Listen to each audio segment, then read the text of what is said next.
Mycène se trouve dans le Péloponnèse, en Grèce, tout près, non loin du rivage, mais c'est pas une ville, ce n'est pas un port, et non loin de Corinthe d'ailleurs.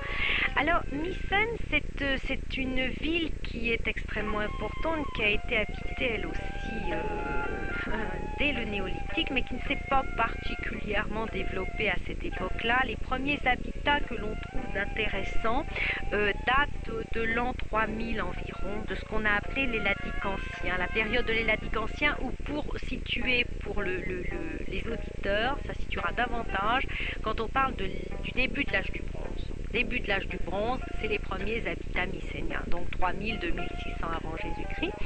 Et puis ces fameux Indo-Européens qui habitaient dans le nord des Boules en Grèce, c'est ce qu'on a appelé les Ioniens, le peuple des Ioniens, renversent donc ces premiers habitants, qui étaient la plupart du temps venus de Turquie d'ailleurs, des régions de Troie pour s'installer à Mycène.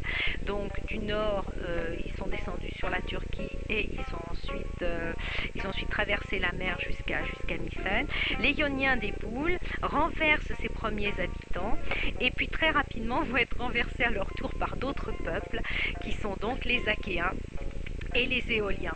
Et donc les Mycéniens, c'est si vous voulez des Achéens, c'est-à-dire des envahisseurs, un peuple d'envahisseurs qui est arrivé vers l'an 1580 dans le Péloponnèse, qui s'y est établi, qui a créé des citadelles, des places fortes, peuple de combattants, peuple de soldats courageux, mais en même temps qui avait aussi un peu envie de se sédentariser et de se protéger. C'était un peuple qui était extrêmement bien civilisé, extrêmement bien structuré.